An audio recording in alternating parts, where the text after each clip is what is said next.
자, 우리가 아까 45절까지 했습니다. 자, 그러면서 46절에 보면 뭐라고 되어 있냐? 이렇게 요셉이 바로 앞에 서게 될 때의 나이가 뭐다? 30세다. 사실 이 30세가 총리가 될 수 있는 가장 최연소 나이야.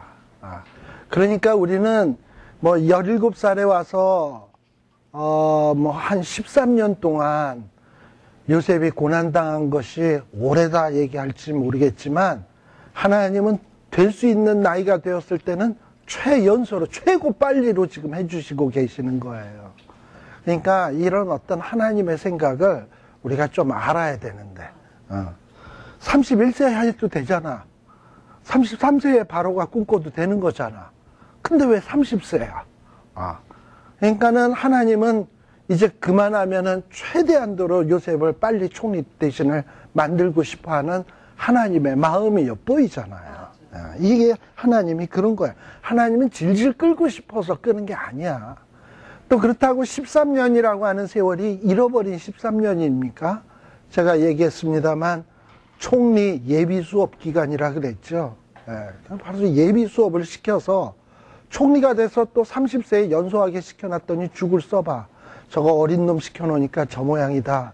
히브리 사람 시켜놓으니까 저 모양이다. 이렇게 되면 안 되잖아. 그러니까 하나님이 보실 때 13년은 공부 좀 해야 되겠다 해가지고 보디발의 집에서 감방에서 이렇게 훈련을 쌓도록 하신 거예요. 그리고 최대한 빨리 총리가 되게 했다 이 말이죠. 자, 그러면서 이제 총리가 딱 돼서 뭐 합니까? 정말 바로와 거의 대등한 지위로 애굽 온 땅을 순찰한다. 이 당시에 애굽 온 땅 하면 이집트 나라만 얘기하는 게 아니에요. 이집트가 지배하고 있는 나라까지 다 총괄하고 있는 거예요. 자, 그러고 난 다음에 또 뭡니까? 정말 요셉이 꿈 해몽해 준 대로 7해 풍년에 토지 소출이 많아요. 자, 그래서 그동안에 공부해온 것을 실력 발휘해가지고요. 7년간의 공문을 성에다 저축하고 또 성중에 저축하고 아주 차곡차곡 잘해요. 49절에 보면 저장한 곡식이 뭐같이 많아? 바다에 모래같이 심이 많아. 애굽 왕실에서 친히 농사를 짓진 않을 거 아닙니까? 자, 그러면 지금 여기서 저장한 곡식은 애굽 왕실에서 지금 저장하는 곡식이거든요. 결국은 이 곡식은 뭘로 걷어들인 거냐면 세금으로 걷어들인 거예요. 근데 이 세금으로 걷어들여서 바다에 모래같이 심이 많게 했다라고 하는 것은 이 총리의 능력을 탁월한 능력을 엿볼 수 있는 부분입니다. 이렇게 30세 밖에 먹지 않은 우리나라 같으면은 우리 대한민국 같으면 보통 총리가 몇 살에 되죠? 뭐 우리 옛날에 고건 총리라든지 뭐 정원식 총리라든지 이런 분들 보면 다 50대 후반 60대 뭐 이쯤 돼야 하는 건데 보통 뭐 장관 차관도 그쯤 돼야 하는 건데 총리가 30세다. 또 이 시대에는 보면은 야곱도 147세 살고요. 요셉도 몇 세를 사냐면 110세 살던 나이에 이게 30세가 총리한다 그러면 그 나이 드신 분들이 볼 때 이 기가 찰 노릇 아니겠습니까? 근데 그럼에도 불구하고 이 요셉이 욕을 안 먹고 일을 했다? 이건 정말 하나님이 탁월한 지혜를 요셉에게 준 겁니다. 자, 그래서 50절에 보게 되면 자, 그리고 이제 이 풍년 때에 잘 나갈 때죠. 장 나갈 때에 이 요셉이 두 아들을 낳았습니다. 두 아들을 낳았는데 하나는 뭐냐? 므낫세라고 하는 이름의 뜻은 잊어버린다라는 뜻이에요. 자, 여기서 근데 우리가 므낫세 하면은 이 요셉의 아들 므낫세도 있습니다만 나중에 보게 되면 므낫세 왕 있죠? 둘 다 이름은 똑같아요. 므낫세. 잊어버린다. 그런데 잊어버리는데 예를 들면 지금 요셉의 아들의 잊어버림은 뭐에 대한 잊어버림이냐? 그동안 요셉이 고생했던 것들 있잖아. 억울하게 종으로 팔려가고 옥살이하고 파란만장한 그 고통의 삶들을 이 요셉이 총리 대신이 돼서 정말 하나님 앞에서 보상을 받고 있잖아요. 그러면서 지나간 날들의 그 고생, 고통들이 싹 잊혀졌어.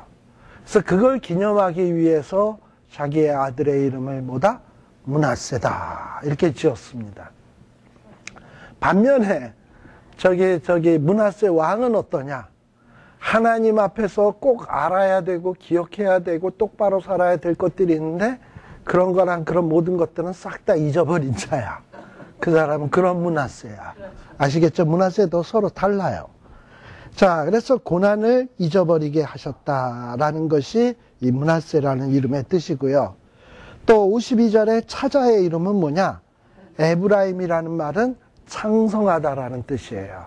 원래 파르라는 말에서 나온 말인데, 다시 말하면 그렇게 고생하고 정말 노예의 또 죄수의 신분이었던 자가 총리가 된다? 아, 이거 상상도 할 수 없었는데 그렇게 됐잖아. 또 그렇게만 됐습니까? 아무것도 안 갖고 온 이 자가 지금 총리가 돼서 재산도 제법 창성했겠죠? 그래서 하나님이 나를 이렇게 창성케 했다라는 뜻을 담아서 두 번째 아들의 이름을 에브라임이다 라고 지었어요. 그러니 므낫세와 에브라임은 다 뭐냐? 요셉의 신앙 고백인 거야. 그쵸? 하나님이 나로 하여금 고난을 잊게 하셨고 또 우리 하나님께서 지극히 미천한 나를 이렇게 창성케 하셨다. 이런 걸 보면 요셉의 삶이라는 것은 사실 불평과 원망으로 이렇게 얼룩질 수 있는 삶인데 요셉은 하나님이 주신 지혜로 자기가 왜 이런 어려운 삶을 살아야 했는가? 이것이 하나님이 나를 미워해서가 아니라 자기에게 특별한 어떤 비전과 또 해야 될 사명이 있음을 그것을 깨닫게 된 거지. 그러고서는 하나님이 그 일하라고 나를 이렇게 고통을 잊어버리게 해주시고 나를 이렇게 창성케 했구나라는 것을 이 요셉이 인지하고 있은 겁니다. 그것을 신앙 고백적으로 이렇게 자식의 이름을 통해서 지금 이렇게 표현하고 있는 겁니다. 그리고 이 요셉의 말대로 53절에 애굽 땅에 7해 풍년이 그치고 만일에 요셉이 바로 앞에서 7년 동안 풍년이 오고 그 다음에 흉년하여 그랬는데 6년이었다 또는 8년이었다 이게 좀 뭔가 어긋났다고 해보세요. 예를 들면 7년 동안 풍년이 들어야 되는데 풍년이 6년만 들고 제 7년 차에는 흉년이 들기 시작했다. 그러면 완전히 요셉은 그때부터 찍히는 거죠. 뭔가 안 맞는 거잖아. 그렇죠? 그런데 하나님은 요셉이 말한 대로 정말 7년의 풍년이 딱 끝나자마자 그 다음에서부터는 흉년이 들기 시작해. 자, 이렇게 함으로 인해서 요셉이 신용 없는 사람이 아니라 정말 말한 대로 이루어지는 이런 그 지혜자라는 것을 확신시켜 주는 거야. 애굽 모든 사람에게. 그러니 여기서 7년의 풍년이 끝났다?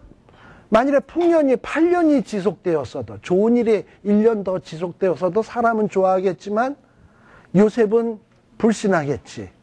그러니까 그렇게 돼도 안 되는 거야. 7년 풍년 든다 그러면 7년만 딱 들어야지 8년 들어도 안 되고 10년 들어도 안 돼. 애굽 사람은 그렇게 들면 더 좋겠지만 그러니까 하나님은 그것보다는 애굽 사람을 위한 게 아니라 지금 요셉과 하나님의 관심사는 이스라엘 백성이에요. 그러기 위해서는 요셉의 말이 말한 대로 되어야 돼. 그래서 이 일을 이루시는 분은 누구냐? 하나님이다. 하나님이 얼마나 주도 면밀하게 약속하고 계시하신 내용대로 또박또박 오차 없이 이루어 가시는가 하는 것을 우리들이 볼 수 있습니다. 그래서 54절에 시작하는 말이 뭡니까? 요셉의 말과 같이. 이 요셉의 말은 누가 준 겁니까? 하나님이 준 거. 그래서 요셉의 말과 같이 7해 흉년이 들기 시작하매. 자, 그런데 이 풍년 드는 동안 요셉은 기가 막히게 준비를 잘 해놔가지고요. 이 많은 사람들은 죽여 죽지만은 이 애굽 땅에는 양식이 있어.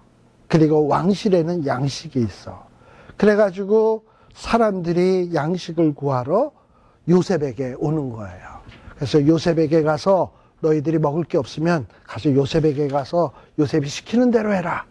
그래가지고 이 요셉이 졸지에 어떤 사람이 되느냐 하면 가뭄으로 인해서 죽을 수밖에 없는 사람을 살리는 구원자가 되는 거예요. 그런 면에서 요셉은 뭐가 되는 거냐? 애굽 입장에서 보면 복덩이야. 그리고 굶어 죽어가는 사람에게 있어서는 구세주야. 우리 하나님이 하나님의 백성들에게 원하시는 것이 뭐냐? 아브라함 때서부터 너는 복의 근원이 될지라. 그런데 지금 요셉은 정말 아브라함이 제대로 감당 못했던, 이삭도 제대로 감당 못했던, 야곱도 제대로 감당 못했던 복의 근원의 역할을 전 세계적으로 지금 톡톡히 해내고 있는 거예요. 그러니 어떻게 보면 아브라함 때 너는 복의 근원이 될지라 라는 내용이 언제 와서 비로소 구체적으로 이렇게 성취되고 있냐 하면 요셉 때에 지금 이루어진다라고 볼 수 있죠. 예. 자, 그래서 온 지면에 56절 온 지면에 기근이 있어요. 그런데 이 온 지면의 기근을 구제하는 역할을 누가 하냐? 요셉이 하고 있어요. 모든 창고를 열고 애굽 백성에게 곡식을 팔고요. 또 각국 백성들도 양식을 사려고 애굽으로 오게 되는 거예요. 요셉에게 이르게 되는 거예요. 그래서 온 기근이 온 세상에 심했다. 그런데 누구에게 가면 산다? 요셉에게 가면 산다. 그러니 요셉은 복의 근원인 거죠. 구세주인 거죠. 자, 이러면서 창세기 31장이 끝이 납니다. 자, 그 다음에 32장의 내용인데요. 42장. 자, 이렇게 요셉이 통치를 잘하고 있을 때에 아마도 이것은 지금 요 42장 1절에 나오는 때에는 어느 때냐 하면은 7년 풍년, 그 다음에 이제 그 다음에서부터는 흉년 아닙니까? 그러니까 흉년 제2년 차쯤 될 거예요. 그러니까 풍년으로부터 한 9년? 요셉이 꿈 해몽한 때로부터 9년, 10년쯤 되었을 때, 그때에, 그러니까 야곱네 식구들도 그럭저럭 좀 먹고 살만한 사람들 아닙니까? 그러니 7년 풍년이 있었고, 그동안 모아놓은 곡식으로 한 1, 2년은 버텼겠지. 근데 이제 1, 2년 버티다 보니까는 계속 흉년이니까 더 이상 버틸 힘이 없는 거예요. 그러다 보니 야곱의 식구들도 이제 어찌할 수밖에 없다? 요셉에게로 곡식을 사러 올 수밖에 없는 상황이 되게 된 거예요. 그래서 지금 요 42장서부터는 무슨 얘기가 기록이 되느냐? 그럼 지금 요셉이 애굽이 있잖아요. 근데 고향 자기 형제들이 그러면 가나안에서 오는 거죠. 그렇죠. 브엘세바에서 오는 거죠. 자, 그래서 41장에서는 요셉이 어떻게 해서 총리 대신이 되었는가 하는 과정, 그리고 총리 대신이 돼서 얼마나 일을 잘했는가 하는 내용을 설명을 했다면 42장은 요셉이 총리 대신이 되게 된 목적, 그 목적을 설명하는 거예요. 요셉이 총리 대신이 된 목적은 이스라엘, 다시 말하면 야곱의 식구들, 야곱의 가족들의 생명을 보존하는 거야. 하나님은 하나님의 백성들의 생명을 보존하기를 원하는데 그거를 누굴 통해서? 지금 요셉을 통해서 이루시는 거예요. 또 그 생명을 낳고 해서 그 후손도 보존되려면 굶어 죽으면 안 되잖아. 하나님은 일찍이 아브라함 때 후손의 약속을 약속하시지 않았습니까? 근데 후손도 보기 전에 굶어 죽어봐. 무슨 하늘의 별, 땅의 티끌이야. 그래서 하나님은 자기의 약속을 이루기 위해서 지금 누굴 사용하신다? 요셉이라고 하는 사람을 사용하신다. 또 이 요셉은 그래서 이런 얘기가 이제 이 42장에 등장을 하게 되는 겁니다. 자, 그래서 이 42장 2절에 보게 되면 이 요셉이 얼마나 총리 대신의 일을 잘했는가 하는 내용들을 우리에게 볼 수 있습니다. 거기에 보면은 2절에 보면 야곱이 뭐라고 얘기하냐. 벌써 이 요셉에 대한 소문은 어디까지 퍼져나갔냐 하면 가나안 땅까지 퍼져나간 거예요. 그래서 누구의 귀에까지 들려졌냐? 야곱의 귀에까지 들려졌어요. 그러면서 야, 애굽에는 거기 기가 막힌 총리가 있어가지고 그곳에는 곡식이 있다고 하는데 너희는 그리로 가서 거기서 우리를 위하여 그 곡식을 사와라. 그리하면 우리가 뭐 한다? 살고 죽지 않는다. 어떻게 보면 사람의 인생에 제일 중요한 문제는 뭐냐? 죽느냐, 사느냐. 이게 문제예요. 창세기 우리 3장에서도 인간의 비극의 제일 심각한 문제는 뭐냐면, 물론 창세기 1장에도 나오죠. 선악을 알게 하는 나무를 따먹으면 정령 죽으리라. 죽을까 하는 건 하와가 한 얘기고, 하나님의 말씀은 정령 죽으리라였어요. 그래서 3장에서 따먹었더니 어떻게 되었다? 죽게 됐어요. 그러나 또 3장 15절에 보면 하나님은 여자의 후손을 통해서 뱀의 머리가 박살이 나서 우리가 살게 될 것을 이야기를 해줍니다. 그런데 지금 요셉 같은 경우에는 어떻게 되냐? 요셉은 죽을 수밖에 없었던 사람을 뭐하는 자다? 살리는 자다. 이런 걸 보고 뭐라 그러냐? 구세주다 라고 얘기를 하는 거예요. 마치 요셉은 장차 오실 예수 그리스도의 예표입니다. 억울하게 종살이한 것도 그렇고 또 감옥에 갇히고 정말 죄 없이 고난당한 그런 모습도 예수님의 예표고, 총리가 돼서 세상을 다스리는 왕의 모습도 예수 그리스도의 예표고, 또 죽을 수밖에 없었던 자들을 살린다라는 의미에 있어서도 요셉도 예수 그리스도의 예표고, 요셉도 은 20에 팔리우고 예수님도 은 30에 팔리우고, 이것도 예표고, 그래서 이 요셉은 장차 오실 예수 그리스도의 하나의 예표적인 모습이다라고 볼 수 있습니다. 자, 그런데 사실 42장 1절에 보면 야곱은 자꾸 곡식은 떨어져 가는데 다 커다란 아들들이, 자, 요셉이 지금 나이 30이니까 그 아들들은 다 30 넘었죠? 최소한 30 중반 이상일 거야. 근데 이것들이 집안이 이제 쩔쩔 굶게 생겼는데 서로 바라만 보고 있는 거야.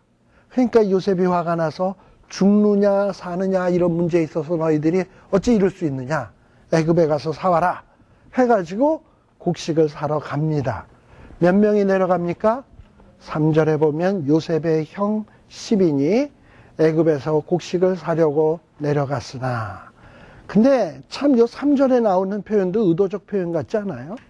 뭐 야곱의 아들 10인이 애굽에서 곡식을 사려고 내려갔으나 이렇게 표현해도 되지 않겠습니까? 근데 왜 하필 요셉의 형 10인 요셉과 관련을 지을까요? 지금 의도적으로 창세기에서는 요셉이 여기 왜 왔나? 그리고 요셉이 애초에 꿈꿨잖아. 형들은 요셉에게 어떻게 운명되어져 있나? 이런 것들을 지금 구체적으로 얼마나 정확하게 이루어지고 있는가를 설명하기 위해서 야곱의 아들 10인이 이렇게 해도 되는데, 지금 요셉의 포인트를 두어가지고 요셉의 형 10인이 이렇게 가는 거예요. 근데 몇 명이죠? 11명이어야 되는데 10인이 누군 빠졌다? 베냐민. 자, 그래서 곡식을 사려고 갑니다. 자, 그런데 4절에 보게 되면, 4절에 보면 베냐민은 안 보냈다. 왜냐? 베냐민에게는 가난이 미칠까 두려워했다라고 이야기를 합니다. 그러니까 역시 참 이 누구야? 야곱도 참 고집이 대단해. 한 번 편애하면 끝까지 편애야. 한 번 라헬 사랑이면 끝까지 라헬 사랑이야. 그리고 그 자식 사랑이야. 그래가지고 지금 누굴 계속 사랑하냐? 베냐민 사랑해. 물론 어려서 안 보낸 것도 있지만 이 베냐민을 다른 자식보다 특별히 편애한 거예요. 그래서 고생시키고 싶지 않은 거야. 그러면 요셉하고 저기 베냐민하고 나이가 차이가 얼마나 있어요? 요셉이 17살에 종으로 팔려갈 때 베냐민이 태어난 지 한 살 됐거든요. 한 16살 차이 난다고. 많이 차이 나죠. 자, 그래가지고 지금 기근이 있어요. 기근이 있어가지고, 그래도 지금 이 나이 때 17, 18은 됐을 거 아니야, 베냐민도. 곡식 사러 갈 때 짐 한 보따리 정도는 충분히 들 수 있는 나이죠. 예. 그런데 지금 이래요. 자, 그런데 거기에 보면 가나안 땅에도 기근이 심해요.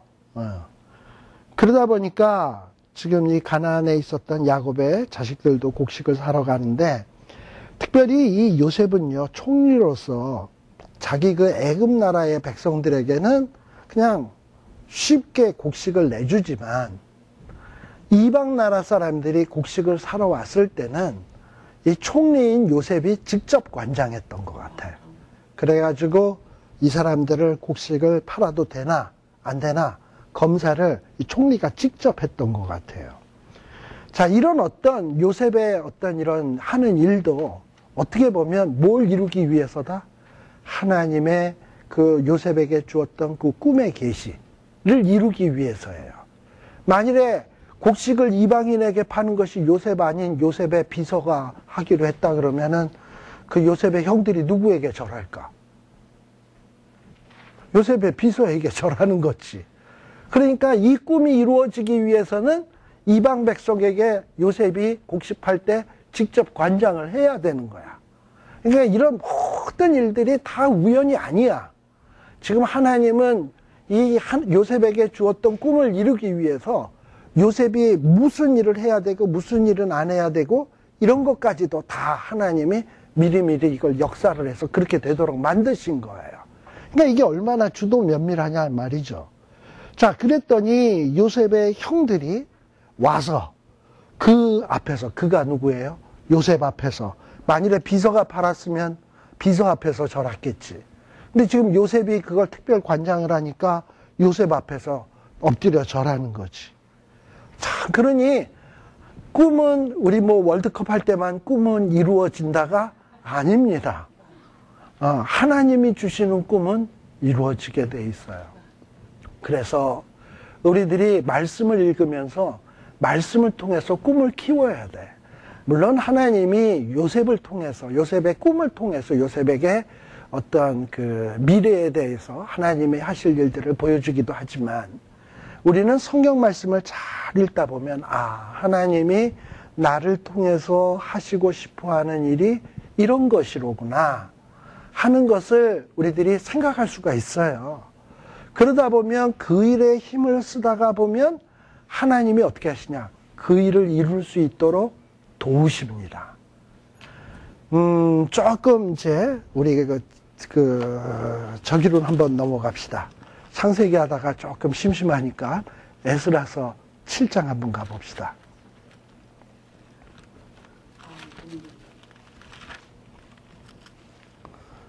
그래서 우리가 성경 말씀을 통해서 꿈을 키워야 된다라는 얘기를 했죠. 자, 근데 저 같은 경우는 요 에스라서 7장을 보면서 꿈을 키우고 있습니다. 자, 요 에스라서 7장에 보게 되면 찾으셨습니까?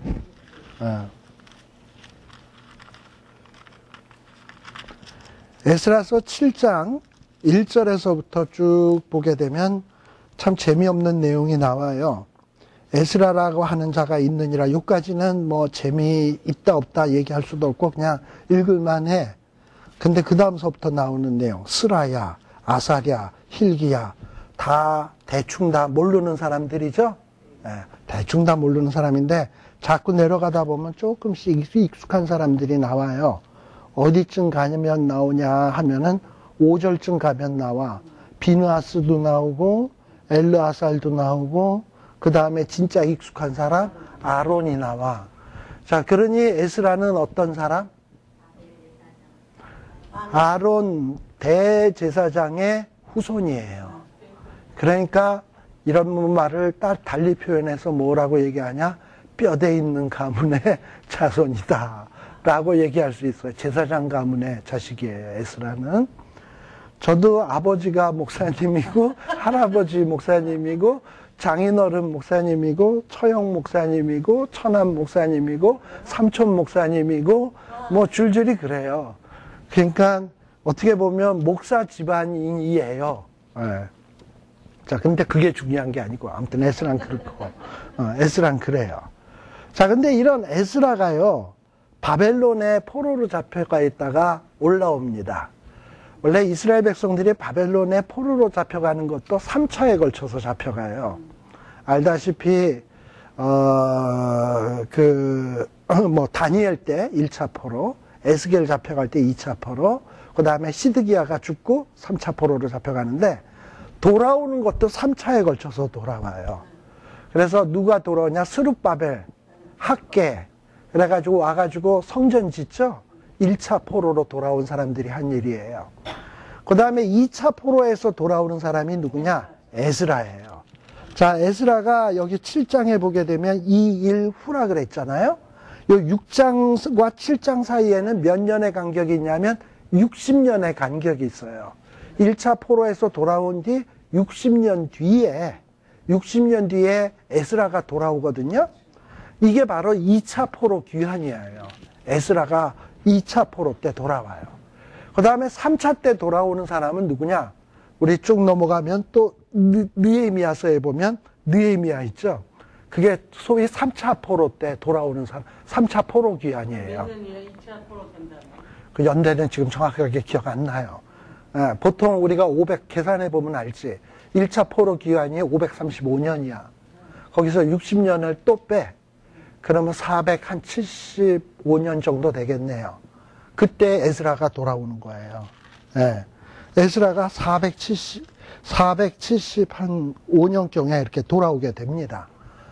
자, 그 다음에 느헤미야는 또 그거보다도 더 뒤에 돌아와. 자, 그런데 아무튼 이렇게 돌아오는 에스라가 60년 BC죠. 돌아오는 이 에스라가 이 바벨론에서 돌아오게 되는데요. 에스라는 어떤 사람이냐면 6절에 보시게 되면 저는 이스라엘 하나님 여호와께서 주신 바 모세의 율법에 뭐한 학사? 익숙한 학사. 다시 표현한다면 하나님의 말씀에 아주 익숙한 능통한 학자라는 얘기예요. 능통한 학자고, 그런데 이 에스라는 또 거기에다가 뭘 받았다? 하나님 여호와의 도우심을 입었다. 하나님의 도우심을 입는 자야. 그러니까 정리해서 얘기하면 에스라는 뼈대 있는 가문 출신, 두 번째는 말씀에 능통한 자, 또 거기에다가 하나님의 도우심을 입는 자. 자, 근데 하나님의 도우심을 어떻게 입느냐 하면 말이죠. 거기에 보면은 왕에게 구하는 것은 다 받는 자래. 그러니까 이 왕이 자기랑 에스라와 같은 나라 왕이 아니고, 에스라는 포로민이고 왕은 정복인이에요. 아닥사스다 왕. 그러니까 이 아닥사스다 왕에게 가서 자기를 정복한 자인데, 그 왕에게 가서 나 이거 필요해요, 이거 좀 도와주세요 하면 왕은 다 도와줘. 뭐가 이쁘다고? 에스라가 이쁘다고. 다 도와주는 거예요. 자, 그래가지고 어떻게 되었냐 하면 에스라가요, 이 고향 땅으로 돌아가야 되겠다고 결심을 하고 왕에게 가서 나 고향 땅으로 돌아갈래요, 허락해 주시옵소서 하고 얘기를 하니까 왕은 에스라가 구하는 거면 다 도와준다 그랬죠. 도와주는 거야. 그래, 돌아가라. 그래가지고 어떻게 되었냐? 9절에 보면 정월 초하루에 바벨론에서 길을 떠났고 하나님의 선한 도우심을 입어 5월 초하루에 예루살렘에 이르르게 되는데요. 이렇게 정월 초하루에 바벨론 길에서 떠날 때에 어떤 일이 있었냐 하면 11절 여호와의 계명의 말씀과 이스라엘에게 주신 율례의 학사인 학사 겸 제사장 에스라에게 아닥사스다 왕이 내린 조서 초본은 아래와 같으니라. 왕이 에스라가 포로 생활에서 돌아갈 수 있도록 뭘 해줬냐 하면 공문서를 만들어 준 거예요. 조서를 내린 거야. 자, 그러면서 뭐라고 얘기했냐? 하늘의 하나님 율법의 완전한 학사 겸 제사장 에스라에게 조서하노니 우리나라에 있는 이스라엘 백성과 저희 제사장들과 레위 사람들 중에 예루살렘에 올라갈 뜻이 있는 자는 누구든지 너와 함께 갈지어다. 그러니까 에스라는 자기만 일단 가겠다고 얘기했을 거 아니에요. 왜 너만 가냐? 너 도울 자 있으면 다 데리고 가. 그래가지고 뭐 이스라엘 백성들 가운데 올라갈 뜻이 있는 사람, 에스라랑 함께 갈 뜻이 있는 사람이면 다 가라. 완전히 명령으로 내려준 거야, 이거를. 그러니 일꾼 붙여주셨지, 에스라에게. 예.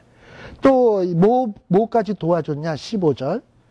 거기에 보면 왕과 모사들, 왕의 신하들이죠. 높은 신하들이 예루살렘에 거하신 이스라엘 하나님께 성심으로 드리는 은금을 가져가고, 에스라가 돌아가면 성전 일을 할 것 같으니까 이 페르시아의 왕과 신하들이 성전에 가면 우리 헌금도 좀 내줘 해가지고 은금을 또 준 거야.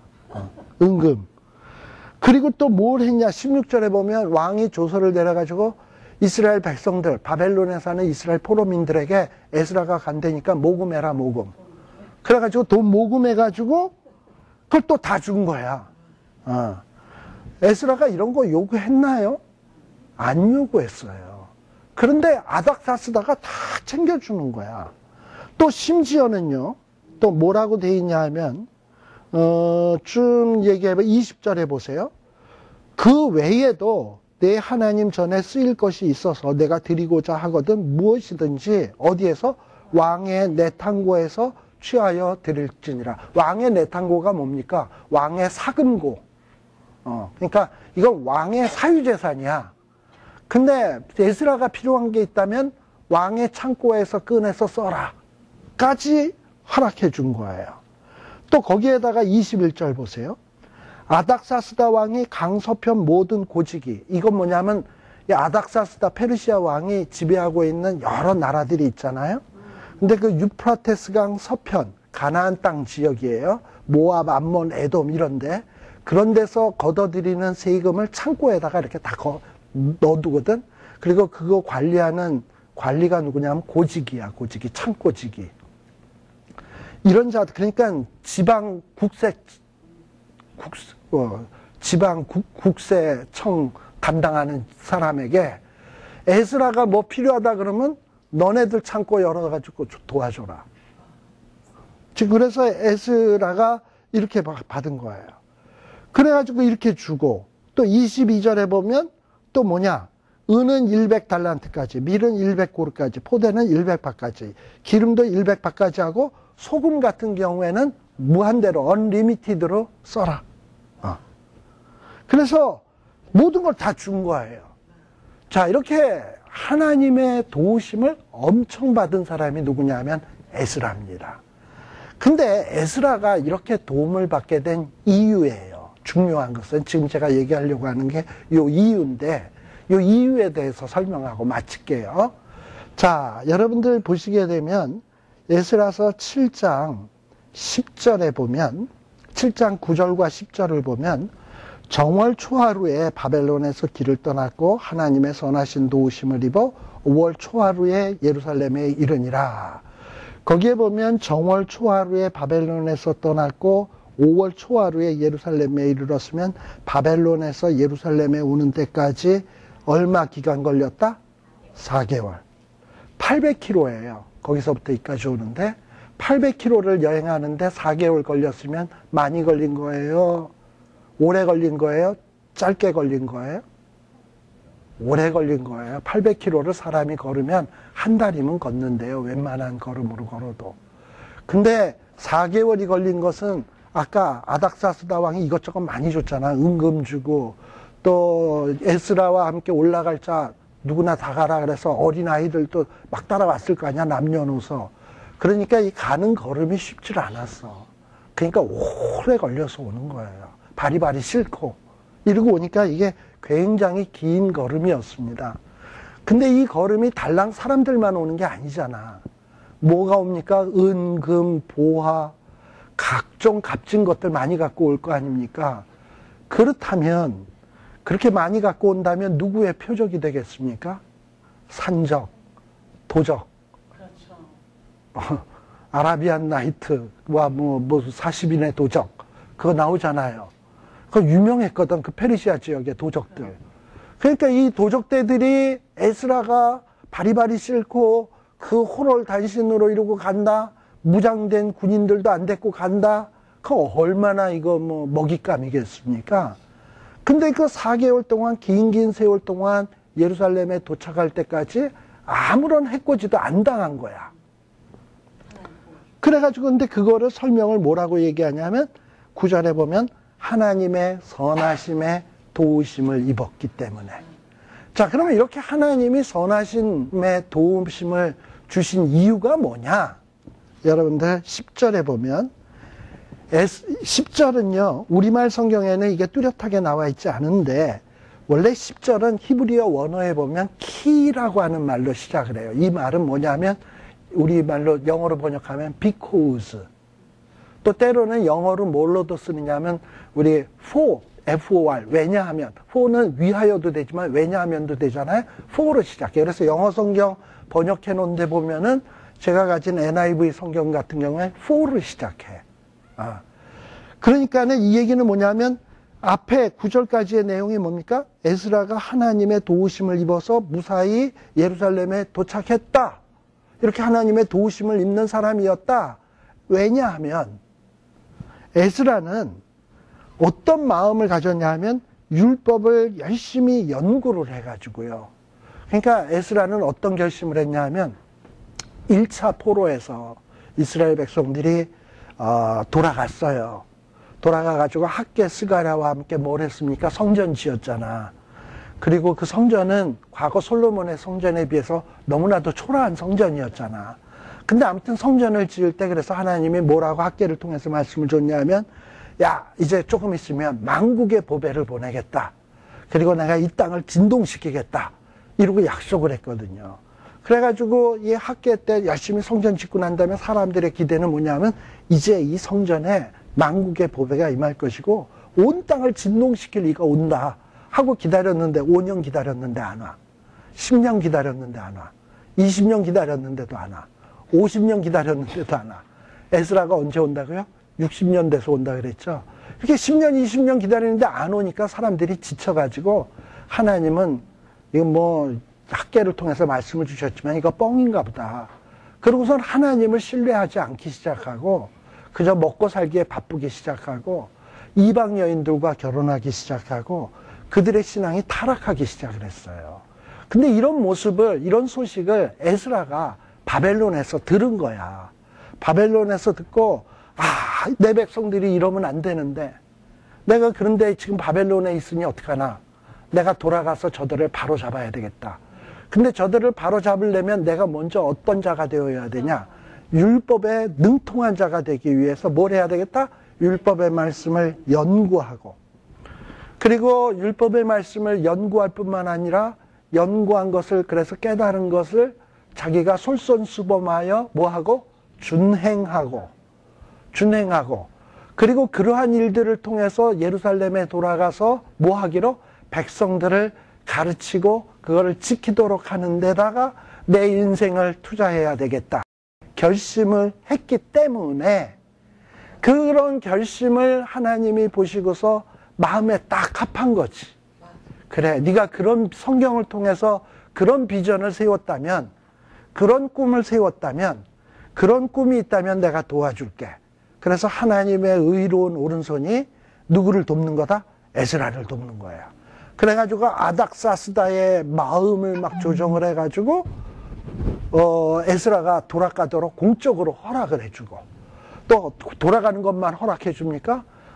도와줄 사람들 붙여주고, 또 재물들 주고, 또 미리 연락해가지고 고지기들한테 에스라가 필요하다면 다 내주라 그러고, 심지어는 자기의 왕실 보물창고에서도 내주라 그러고, 뭐 그리고 또 하나님이 또 이렇게 에스라가 또 이렇게 올 때, 여행길, 긴 여행길을 올 때 이상하게 산적들이 침략을 못해, 에스라를. 그럼 또 하나님 또 다 막아주시고. 그래서 하나님의 도우심을 입어서 에스라가 어떻게 옵니까? 돌아오게 되고, 그리고 와서 개혁을 하게 되는 거예요.